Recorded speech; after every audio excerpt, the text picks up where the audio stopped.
A disturbing and unexpected trend is emerging along the southeastern coast of the United States. A sharp increase in deaths caused by the flesh-eating bacterium Vibrio vulnificus.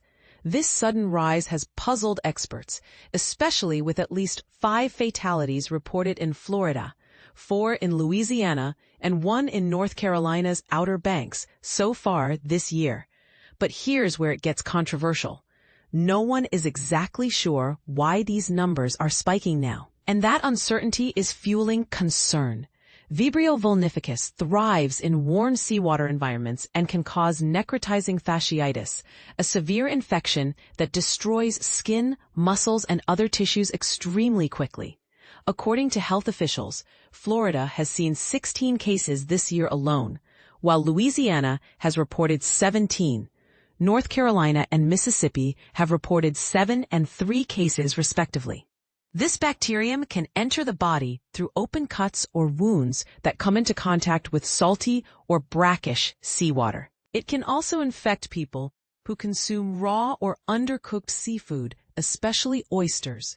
Tragically, roughly 1 out of every 5 infected individuals succumbs to the infection, highlighting its deadly potential. Antarpreet Jutla, an engineering professor at the University of Florida, shared with NBC News that although infections remain relatively rare overall, something is off this year. He emphasized that such a high number of cases occurring early in the summer is highly unusual. This is certainly not normal, he said, pointing to the unprecedented nature of this surge. While researchers don't yet have definitive answers, they are actively exploring possible explanations. One angle being investigated is the unusually high concentrations of plankton and chlorophyll found in Florida's panhandle waters. These conditions might provide an ideal breeding ground for the Vibrio bacteria, fueling their rapid growth.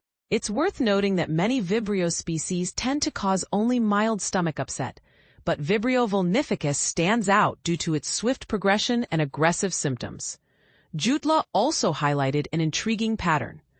Infections often climb after hurricanes, which can stir up bacteria from the seabed into floodwaters and coastal areas. Florida experienced an extremely active hurricane season last year, coinciding with 82 recorded cases of Vibrio vulnificus. The lingering bacteria in floodwaters from storms may contribute to these spikes. Something happened this year that triggered the pathogens more than usual, Jutla remarked, hinting that shifts in environmental or climatic factors could be at play. This raises important questions. Could climate change be altering the conditions that allow these bacteria to flourish?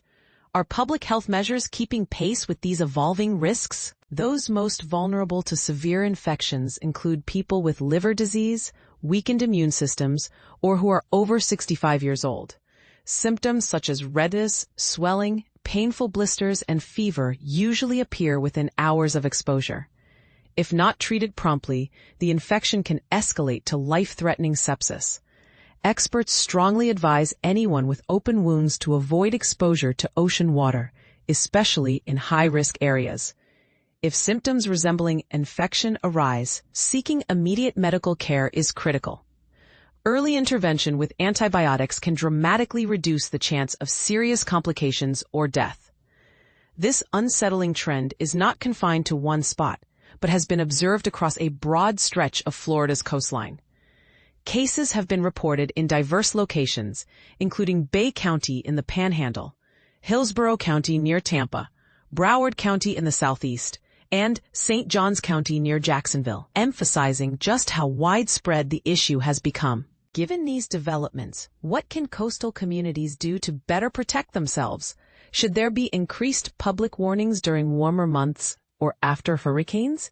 And how might this influence seafood consumption habits moving forward? This rising threat invites urgent discussion and proactive strategies. What are your thoughts on how to address this alarming surge in flesh-eating bacterial infections?